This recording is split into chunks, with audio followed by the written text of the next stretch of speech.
Today, ladies and gentlemen, I believe that we are at a very interesting inflection point, right? And we've got these three core problems going on in the world today that we at Epitome are calling the Workforce Crisis Trifecta. The first thing is that when we look at the world and the world of work, we can see that in a lot of people, purpose seems to be missing. We've got data showing that only 21% of employees in Southeast Asia feel satisfied with their sense of purpose in the workplace. Globally, it's even worse, right? Globally, it actually drops down to only 18%. So we've got a crisis of purpose, right? A lot of people are feeling like they don't fully connect with work, and that's showing up in all sorts of issues like loss of performance, loss of productivity, and more. The second major issue that has come up again and again with the advent of AI, with things speeding up so super fast, is that skills are expiring faster than ever. And now, thankfully, we've got solutions like Collage and all these new AI tools to help us try to catch up.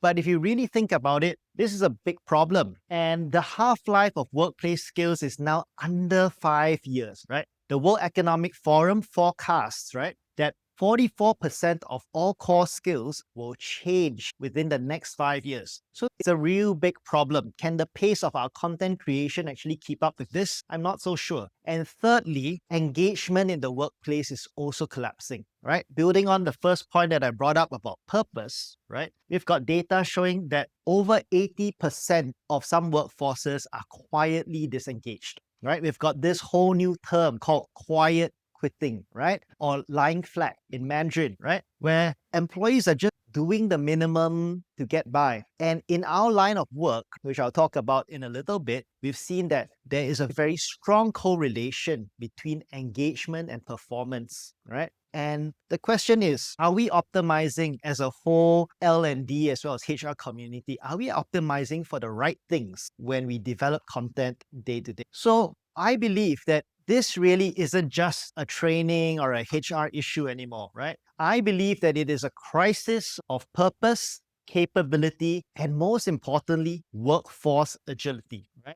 And I believe, right, the whole point of the session today is to basically share some provocative ideas. I personally believe, and Tami very firmly believes, that only organizations that master managing this trifecta of issues will be the ones who survive. Only organizations who manage to figure a better way forward will be the ones who thrive, adapt, and remain deeply, uniquely human, even as AI and this whole shift continues to affect us so strongly. So first, let me bring, as asked for, right, some real examples from our backyard. So for Epitome, we are a full workforce optimization platform. We have a complete solution that consists of skills framework management solution, an assessment solution, as well as an LMS, right? And they all work hand in hand to understand your employees and basically provide you with a whole range of learning and development, workforce optimization, and career recommendations. So we worked with one of the world's largest government learning ecosystems. I can't mention exactly which one due to confidentiality, but they have more than 100,000 users on our platform with more than 120 agencies all under one system.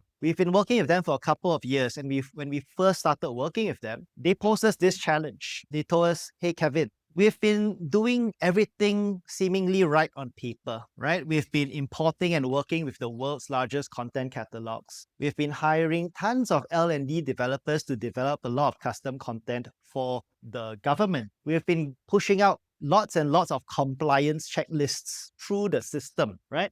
But the issue I'm having, Kevin, is that we are training a lot of people, all right? We are getting a lot of course completion. Course completion rates are going up. But I'm getting reports from some of the ministries, some of the stat boards that people are being trained but not competent. We're getting reports of people in our local context in Southeast Asia and Singapore. We're all trained to be very compliant, right? So we're all very good at scoring very well in our exams. But we're facing people who are certified, but they don't feel confident when thrown into actual real-world dynamic situations. So what we did for them is we unified their entire ecosystem onto our platform, right? with our whole solution of profiling, of assessing, of delivering personalized learning. And we map each user and each organization out on their designation, their role, and more, so we can deliver personalized content to them. So that was how we started, and it wasn't so sexy yet, right? But what happened next was quite interesting. And this was something that we co-developed this client, right? The change really started to hit when we injected a sense of purpose and real-world urgency in the content we started to produce, right? And this was really cool. So we changed the positioning of the learning platform we delivered, right? From just another LMS to a rapid response tool, right? So what we did was, when we had geopolitical shifts happen, and we started working with this client all the way in 2018. So this was before a couple of wars, a couple of major crises, right? And what happened was, when one of these geopolitical shifts happen, a war happens, some new scandal breaks out, or some major crisis, remember COVID happened right in the smack of this particular implementation. When those things came out, right, we actually delivered because we mapped out every single civil servant to a particular job scope, occupation, and purpose. We were able to push out learning very quickly through the platform to the people who needed it most. And we managed to launch the workforce learning really quickly because it's all delivered on one singular platform within days, not months, right? And what was really cool about this implementation was that it actually really started us thinking, because delivering the content in such a way that was tied to very clear, urgent purposes, right, gave us a very interestingly high completion rate for some of the modules, right? So we had an 80% completion rate, which before this implementation was totally unheard of. And within this period, we had more than 5 million courses completed by this population of 100,000 plus users, right? So it was a massive scale for the implementation. And so this was a couple of years back, right? It really started us thinking, right? Because if you really look at Singapore, we in this country, we possess a very highly educated workforce, right? We are great at scoring A's, right? We've got government ministries, we've got stat boards who are super pro innovation. We've got government AI initiatives. But at the same time, with all this backdrop, the recent Manpower Group survey in 2024 is still saying that 83% of companies here are still struggling to fill key roles. And this is despite increased investments in digitizing training, developing content. Despite all that, the crisis still seems to continue to happen. So this is my personal learning, our company's learning, and we arrived at this, right? We believe that content alone, courses alone, course completion alone, all those things directly create purpose, right? And completion rates don't necessarily equal to engage. This is one of the central theses of all that I'm sharing here today. The real barrier that I believe in the workplace today is that our systems are currently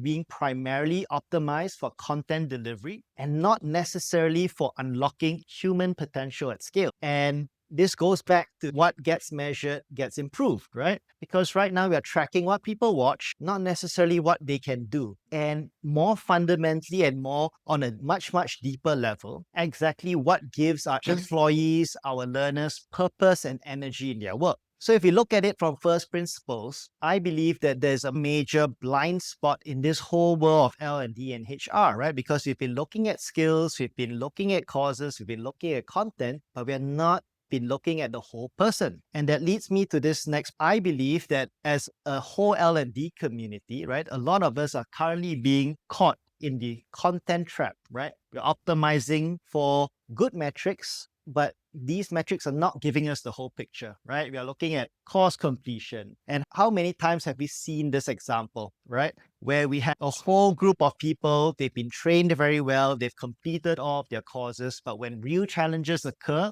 they may not see how the learning fully relates to their work and they get disengaged. So at Epitome, our idea and our thinking is what is really key and missing to this whole equation is the link of purpose between an organization and an individual's role, as well as that individual. And only when purpose is aligned on this whole level do we truly unlock the impact, the efficiency of learning and productivity. And let me just bring this through in with 3 other examples, and then I'll show you a little bit or more in terms of our framework and our thinking around purpose and how we believe we can do things a little bit better. So this is another case study of ours. During the pandemic, we actually worked with a leading local hospital in Singapore here. This one we can release the name. It was actually Tan Seng Hospital. So it was one of the hospitals in Singapore that was leading the charge, right? Responding to COVID, right? Their traditional learning systems with traditional ways of content creation really couldn't keep up. They needed something that was really fast, and they needed a way to distribute and disseminate content much faster to the population of doctors, nurses, as well as healthcare workers. So what we did, and I think this was a couple of years back, so it's before all the new AI content generation tools, right? But what we did with them was we implemented Epitome solution, right? We profiled and understood the nurses, doctors, and healthcare staff. So we understood what are the skill gaps that were required. We also understood exactly what kind of gaps were present in terms of the SOP protocols for certain populations. And we basically got the doctors and nurses themselves to come into the platform, create micro-learning, and distribute it. So I think the key point that I want to bring about with this particular case study was that what really made this work was not the fact that, hey, we managed to distribute content fast, right? But the fact that this content was very engaging and managed to be rolled out really quickly because it was extremely focused on a very clear purpose, right? The individuals listed really needed the content. They needed to keep the operations up and running, and we knew exactly who had to receive the content. Now, let me also show you another example. So this is just the archetype of this person, Mr. Lim, that I'm going to use as an example for senior workers, right? So many of us have worked with a person like Mr. Lim. This person, Mr. Lim, is actually a veteran in the logistics industry whose role was automated, right? So he was running a blue-collar kind of role, right? Majority of his day-to-day tasks were automated. And this person was actually offered months of e-learning. So actually the company did produce some of the content and e-learning there. But the interesting point was that this Mr. Lim, he didn't struggle necessarily with understanding the content, but he struggled with the lack of purpose and connection with his new, updated, changed role. And this also really begs us the question, as L&D practitioners, when we create the content, when we think about all these KPIs and initiatives that we're trying to push to the individual, we also need to make sure that we link this individual with the purpose and the objectives coming in from the company, because this person, his lack of engagement wasn't due to the lack of quality of the training content, but because there was a lack of visibility in terms of where does this person fit in the workplace, what value he brings to his role, and what's next for him individually in his career. And this is echoed by this recent skill set study that we also partook in. Older workers in Singapore are very motivated to learn, right? We've got great success in our Skills Future initiatives in terms of course completion rate, right? But the fact is, a lot of them do face digital barriers. And more critically, some of them do face critical engagement and purpose barriers, right? So this really goes back to my central thesis that unless we really understand the individual, unless we really look into the whole person and figure out their career fit, right? Pushing in more content and more learning is not the solution. So what is the solution? Our epitome is that what we need more and more today is this thing that we call purpose-driven alignment, right? I believe that we should design learning systems that don't just deliver content, right? But an entire ecosystem that restores purpose, builds confidence, and creates energy in your. And the thing is that I've been talking a lot about purpose. I want to go and get a little bit more concrete in my example soon. But I do want to say that purpose is not just this soft kumbaya concept out there, right? Purpose really is a performance multiplier, right? Because if someone has clarity in terms of what they are good at, what they enjoy, there's a direct correlation to performance, right? So this all relates to our learning, it relates to job fit, and it results in the company doing well. Because only when there's a clear alignment across all of these factors, we get the results at the end. So I firmly believe that purpose alignment really is the foundation, and that gives us the solid base for competence building as the engine to move things forward. And finally, I believe that all this results in workforce intelligence itself being the accelerator to tie it all together. And before I go into the full steps and the characteristics of such a system, I just want to talk a little bit about how a lot of our client organizations are currently looking at workplace intelligence, right? Right now, in terms of all of the work that we've done in the private sector and the public sector, it goes without saying that everyone's collecting data. I think especially in Singapore, that's what we do best, right? Collect data. We're collecting oceans of data, training completion, competency matrices, performance scores. But one issue is that all of these data points are sitting in separate silos.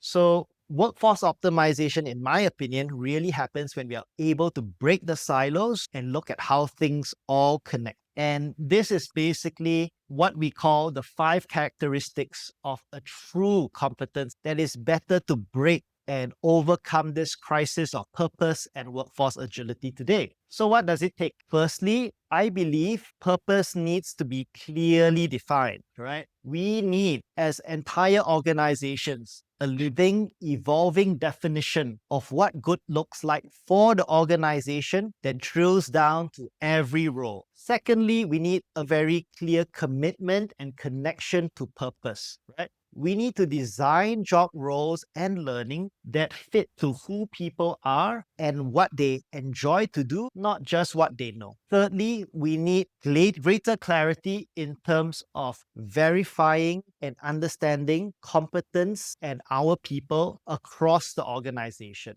And I think that is one of the critical areas in which is a critical blind spot for a lot of us business owners. Fourthly, all of these things don't stand alone. And the biggest problem is spending money doing the top 3 without connecting the data together and putting it together in a system. So I firmly believe that it needs to be engineered into a system with automation so that things flow together. And finally, the last point is that it also needs to be visible and continuously updated, right? Creating a competency framework as a static PDF is really just the biggest waste of money because it is something that needs to live, breathe, and change, providing clarity to the business and the individuals. So how do we put it all into practice? So this is how we believe it all comes together with the Epitome solution, right? How it all comes together is that what we have is basically on the left over here, we have our Epitome talent profile, right? And Epitome as a workforce optimization platform, we have a whole series of assessments, right? Combining whole person profiling, psychometrics, career interest and values, as well as skills assessments to give us clarity on what makes the employee tick. And we believe that a lot of the world today right now is very skills focused. And we think that's great, right? Because a skills focus allows us to map out transferable skills and gives us a more granular way to go and manage employees. But we have to remember, like the whole first part of my sharing today was really trying to set up that skills aren't the be all and end all, because what is basically the other important half is purpose, right? We need to know what part of the job actually motivates and fires up the individual. Because if a person has all the skills for a particular role, but has extremely bad career interest fit, you're still going to have a lot of problems with that particular employee. So what we do is we have a whole battery of assessments. And in the middle over there, what we do is right now, Epitome been doing this since 2017, and we've basically integrated all of the world's largest competency frameworks and organizational frameworks. So we've ingested stuff like ONET from the North America, ISCO and ESCO from Europe, the Saudi Skills Catalog, the Norwegian Skills Catalog, Singapore Skills Future Framework. And basically what we have is we've ingested all of that to give us a global view of what is the North Star, what do roles look like for each individual role in the system. So we've curated more than 100,000 different competencies on our platform. We've got nearly 10,000 different occupations all on the system. And what we do is after mapping out the individual, we map that against what that individual, what good looks like on our system. And we use that data to provide skilling recommendations, right? Because now we're able to go and see if this person is in this role and they have got X skills gaps and X purpose gaps, what kind of learning content makes sense for this person. We used it for recruitment purposes, right? Because now we're able to go and see for a new candidate, what is their level of skills fit, their job fit, and career fit. We've also used it for organizational design as well as workforce planning purposes. And as I briefly alluded, we are able to do this because one, we've integrated with all these different national skills frameworks. Two, we've got the career preference and interest data for more than 1.3 million users globally. And we are also constantly ingesting all the latest skills, occupational catalogs, and labor market data to do this. So this is the current implementation of our platform. So I'll just show you a little bit about the competency framework that we have. So like I mentioned, we track needing close to 10,000 different occupations across all of these different sectors. This is the current version of the system. I'll show you a little bit the new AI jazzed up version as well. But what we currently have for all of these different 10,000 roles is for each occupation a clear description of the job description, the skills, the core competencies for each individual job, right? And we've mapped how this correlates to different personality types, different career interest types, as well as different employee value types of users. So we've got like a global database over here. But this is a little bit of the old stuff, right? So what's new, right? What we have done is that over the past year, so this is the new stuff that we've launched. Oh, sorry. So what we used to do, right, was to go and actually do the profiling and the assessment based on our Epitome skills framework, right? What is very new and interesting right now is that we've used AI and we're moving away from telling clients to, hey, use our Epitome skills framework. Right now, what we're able to do is, with the new technology, ingest client-specific data to help produce a living, tailored competency framework in days. And how we do it is basically we start off with the Epitome skills framework. So we've got about 100,000 competencies and about 10,000 occupations here. When we go into a new country or demographic, we then ingest the local skills framework of that location so that the system has a bit more context in terms of the location-specific roles. And what is missing from this context is really job-specific information or company-specific information. So the next step is we then work with the client to ingest their standard operating procedures, their individual organizational roles, and other company-specific information like training manuals, the software that they use, etc. So what we've done is right now we have a process, right? That's 80% automated right now, right? But we still have a few coming in after this whole process is run to validate and approve before we share this tailored competency framework with our clients. And I think this is a really cool innovation because when Singapore was starting out on this journey, developing a national skills framework, right? They spent more than 80 million Singapore dollars, right? They hired a whole host of consultants to develop a skills framework for the nation, and they had to go and do it the old-fashioned way, right? They had to set out all the different sectorial skills councils to set it up, right? And as a small business owner, and I talk to many different friends in the HR space, right? To do that for your small organization is usually cost prohibitive. It's very expensive. But we recently managed to implement this process to help the Norwegians and actually implement the Norwegian occupational catalog with this exact framework that we've mentioned, right? Because we've done and collected a lot of data here, and now with the new advancements of large language models and AI, we really found a really cool way to create and tailor something much, much faster. So I think this is really the new capability that we at Epitome are very excited to have. So if essentially what we're able to do right now is that if we are able to rapidly implement and also dramatically reduce the cost of delivering a very tailored framework for your organization based on the data set. And how does it all come down? So how we believe we solve the workforce crisis for individual employees is this, right? This is basically a chart of how we see the complete career journey of the individual, right? So we want to go beyond delivering content. And after we've set up this competency framework and we know what good looks like for every role, what we do is then we suggest to do our epitome whole person profiling. Right? Our whole person profiling consists of our epitome interest and career profile, which maps out their career interests as well as their career preferences, their work values, as well as their work skills, right? And the skills assessments are tied to the competency framework that we implement for the organization. So after we've tailored a competency framework for organization, the AI also generates a whole set of skills assessments that can be validated and verified by the humans. After that, what we're able to do is deliver AI-powered career support. So for the individual employee, right, I think if there's no carrot for the employee to come in and complete like the whole assessment, then the biggest challenge would be to just even get them to start. But how we've positioned Epitome for organizations is that each individual employee would also get a detailed report about their role, low-hanging fruit that they can take action on to advance to help them move to the next role. And we're able to do that because we have implemented a skills framework with career pathing. And finally, this then leads to, what we're very familiar with,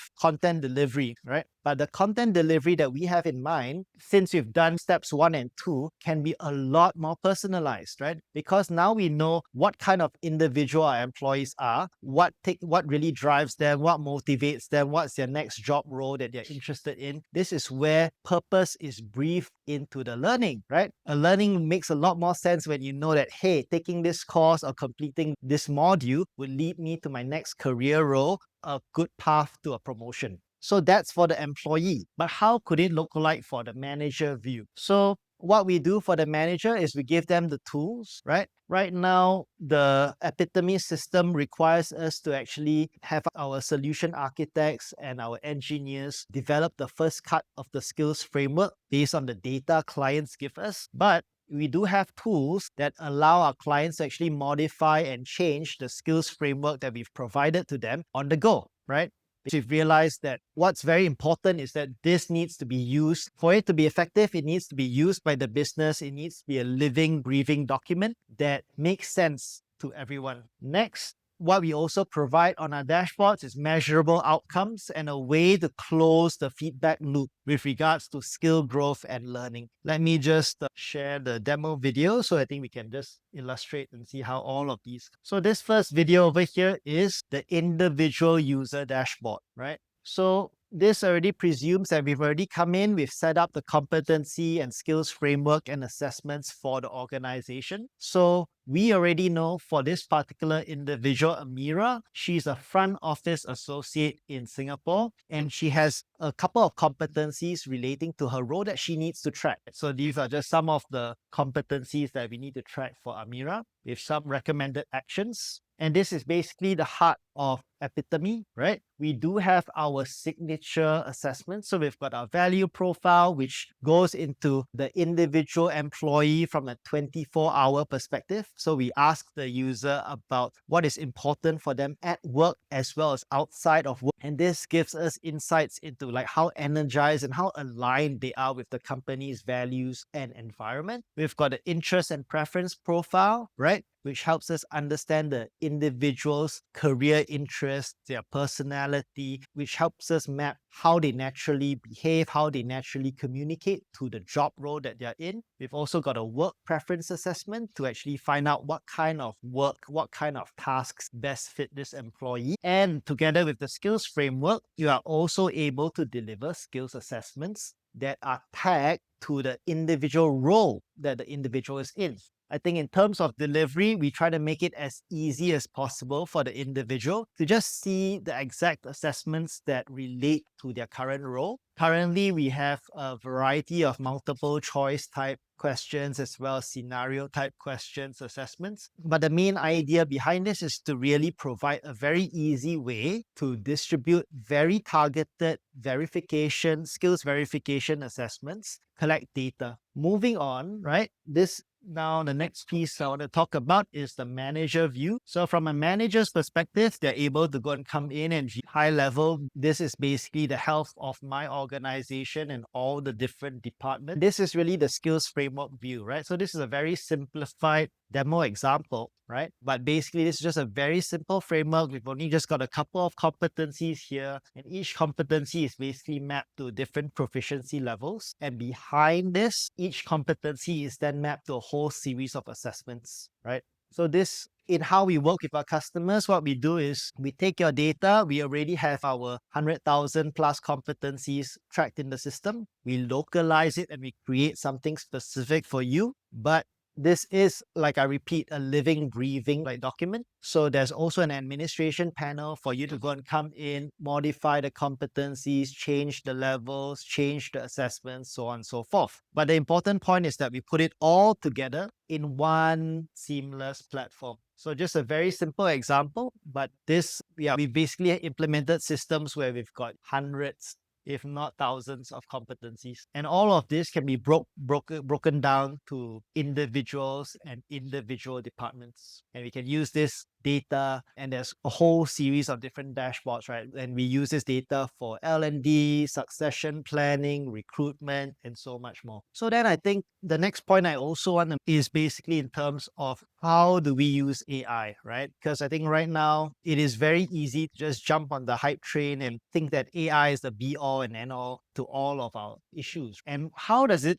fit in nicely to solve the workforce crisis? So I think my point I want to make is that I think, ladies and gentlemen, try to think of AI beyond just content generation, but also as the engine to illuminate insights within your organization at scale, right? Because fundamentally, what is the current state of AI today? And largely great at comparing, great at generating similarity matches, great at highlighting pattern, right? And what we believe is that we shouldn't just use AI to automate decisions, but the main purpose of AI is as what we've built into our system to really illuminate possibilities, opportunities that humans can miss, and put it all together in a way that individual managers, individual L&D leaders can be empowered to make good decisions. These are just some organizations with transformation stories that we want to share. So I think we've got our National Public Service Platform project that I talked about. We've also worked with a leading healthcare provider to go and transform their skills frameworks and implement their learning. We've also worked with a top investment firm here in Singapore to support their leap from providing just compliance training to delivering a more powerful, tailored, personalized learning, because we're able to do all of this competency framework and assessment work for them. And with, I think, the last case study that I think is very interesting is this case study we did with a major aviation group in Malaysia. What we were able to do is to actually use, through the use of our assessments, our skills framework work, as well as our learning platform, we were able to go and help onboard more than 3,000 staff that were at risk of being outplaced, right? And because we were able to understand the skills of this particular population, we were able to go and actually redeploy and not fire 80% of these people into new roles that were created, because we had the data, we understood what roles energize these people, and much more. So these are just some examples. Yeah, I think, sorry, got a little bit carried away.